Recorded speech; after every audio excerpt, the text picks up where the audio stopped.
Intuitions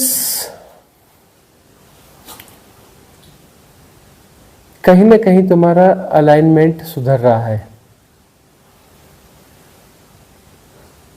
तो अतीन्द्रिय क्षमताओं का विकास होता है। अतीन्द्रिय क्षमताओं का अर्थ होता है कि तुम्हारे भीतर जो भी है अलाइनमेंट सुधर रहा है, असहजता कम हो रही है,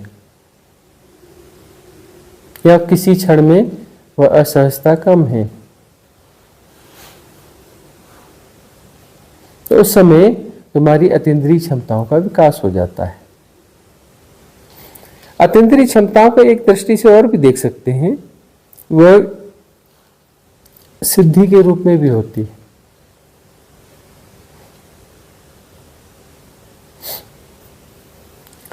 अतीन्द्रिय क्षमता सिद्धि के रूप में कैसे होती है कि यदि तुम मानसिक क्षमताओं का कुछ विशिष्ट प्रयोग करो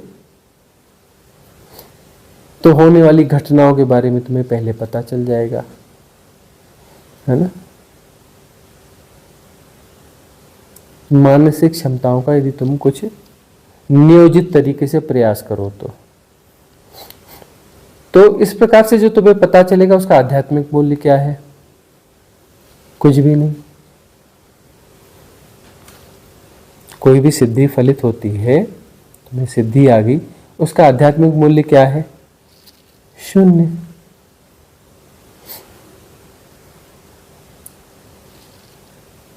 यदि सब हो रहा है और जैसे का तैसा जाना जा रहा है, तुम कुछ कर नहीं रहे हो, अर्थात तुम नहीं हो, अकर्ता, कर्ता नहीं है,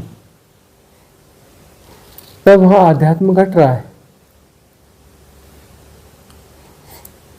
आध्यात्म कब घटेगा, जब कर्ता नहीं है, तब जो है अपना आत्मस्वरूप प्रकट होगा। आध्यात्म मतलब अपना जो है आत्मस्वरूप का प्रकट होना, वो आध्यात्म है। सहज स्वाभाविक आत्मस्वरूप प्रकट होगा। यदि तुम कुछ कर रहे हो तो तुम्हारे करने के पैटर्न्स प्रकट होंगे, वो आत्मस्वरूप तो नहीं है। तुम्हारे करने के पैटर्न्स, तुम्हारे होने के पैटर्न्स। इंट्यूशन में कर्ता इन्वॉल्व होता है क्या? हाँ, इंट्यूशन में कर्ता इन्वॉल्व होता है। दोनों बातें हो सकती हैं। कर्ता इन्वॉल्व होता है सिद्धिगत रूप से, यदि वो कुछ कर रहा होता है उस पर्टिकुलर उसमें, और प्रतिसंवेदन के माध्यम से भी कभी कुछ इंट्यूशंस हो जाते हैं। एक जो है तो सहज स्वाभाविक क्षमता भी है, यार इसके दोनों आयाम हैं। इसको बहुत गहरे में समझने की जरूरत है। वैसे इंट्यूशंस को ना इतने हल्के में नहीं लिया जा सकता। अब देखो, सहज स्वाभाविक जीवन जैसे जिया जाएगा तो प्रतिसंवेदन के माध्यम से इंट्यूशंस आएंगे जैसे होने चाहिए। प्रतिसंवेदन क्या है, राइट इंट्यूशंस तो है ना। प्रतिसंवेदन का मतलब क्या है, राइट इंट्यूशंस। अब जो प्रकृति के साथ जी रहा है, सहजता से जी रहा है, ज्यादा शब्दों में, ज्ञान में, शास्त्रों में, वेदों में, इसमें उसमें उलझा नहीं है, स्कूलों में, कॉलेजों में, शिक्षा में उलझा नहीं है, उसकी क्षमताएं अभी भी काम करती हैं। जैसे अंडमान निकोबार द्वीप समूह के उन कुछ आदिवासियों के जीवन में घटा।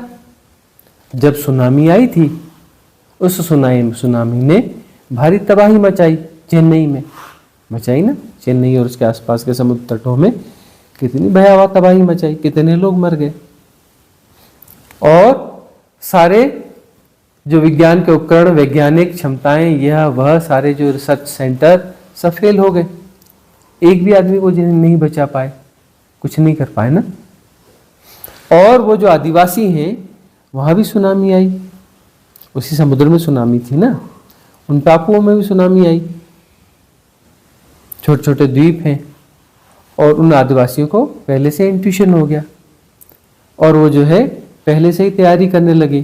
तैयारी करके उन्होंने अपने जो भी उनके पालतू जानवर थे, मुर्गियां थी, यह थे वह थे, जो भी जरूरी सामान था, सब उठाकर ऊंचे पहाड़ पर ले गए और उस स्तर पर जाकर सेटल किया जहां पे सुनामी का प्रभाव नहीं होना था। वह भी उन्हें पता था कि सुनामी आएगी, तो कहाँ तक आएगी, है ना। वहां जाकर के उन्होंने अपनी झोपड़ियां बना ली और आराम से रह आए वह।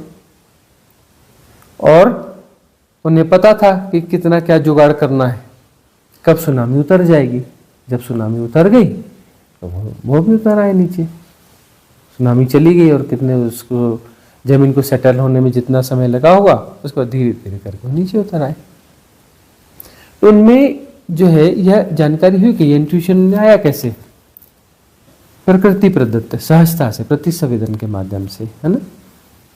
तो यह इंट्यूशन ऐसे भी होते हैं।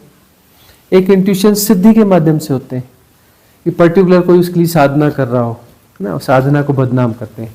सिद्धि की साधना नहीं होती है ना। सिद्धि से होता है, कुछ प्रक्रिया होती है, उसको साधना नहीं कहना चाहिए। साधना तो मुक्ति की साधना होती है ना। ऐसी साधनाओं को कैसे अपना साधना कह दी, ऐसे सिद्धि के लिए जो प्रयास किए जाते हैं उन्हें साधना कह देते हैं, तो ये उचित बात नहीं है। अब जो है पशु जगत में भी हम देखते हैं, घोड़ा है उसे पता चल जाता है भूकंप आने वाला है ना। किसी पक्षी है उन्हें पता चल जाता है। प्राकृतिक आपदाओं का बहुत सारे जीव जंतु को पता चल जाता है, क्योंकि वो सहज है। सहज है तो सहज प्रतिसंवेदन के माध्यम से उन्हें पता चल जाता है। सहज है का मतलब वो टूटे हुए नहीं है, टूटे हुए नहीं है तो कब कहाँ क्या होना है पता चल जाता है उन्हें। समुद्र है और वह है ऐसा नहीं है। उन आदिवासियों के लिए समुद्र उनके होने का एक ढंग है। वह पहाड़ और वह जो भी है वृक्ष सब उनके होने का ढंग है। वो पहाड़ों ने और उन वृक्षों ने उन आदिवासियों को बताया होगा कि बस हाँ तुम यहाँ झोपड़ी बना लो, इससे ऊपर सुनामी का पानी नहीं आएगा। उन्होंने बोला होगा, कौन सी भाषा में, ये सब शब्दों की भाषा में नहीं बोला होगा, इंट्यूशन की भाषा में बोला होगा, प्रतिसंवेदन की भाषा में बताया होगा कि तुम झोपड़ी बना लो, इसके ऊपर पानी नहीं आएगा।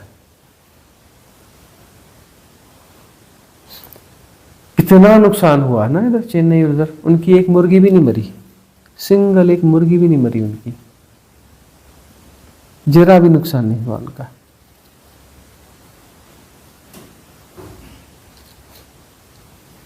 तो यह जो इंट्यूशन है ये सहजता का परिणाम है।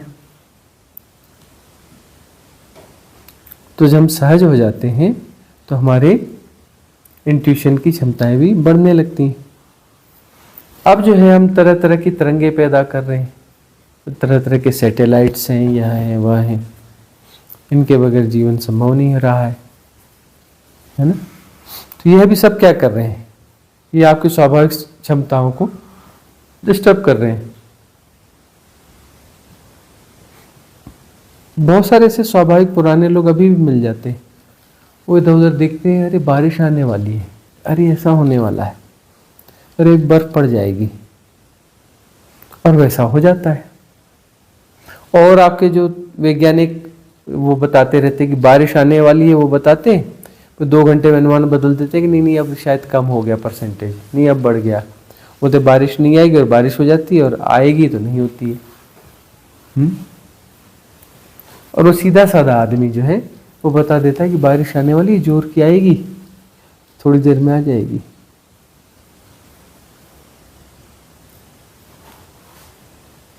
क्योंकि वो सभ्यता से ग्रस्त नहीं है। ऐसे आदमी के जीवन में झांक के देखना तो वो आदमी जो है तुम्हारे वो टीवी चैनल ये वो बाकी सारी चीजें नहीं देख रहा होगा, है ना, तुम्हारे गैजेट्स का प्रयोग नहीं कर रहा होगा, सहज स्वाभाविक जीवन जी रहा होगा। तो उसके इंट्यूशन की क्षमता स्वभावतः काम करती है।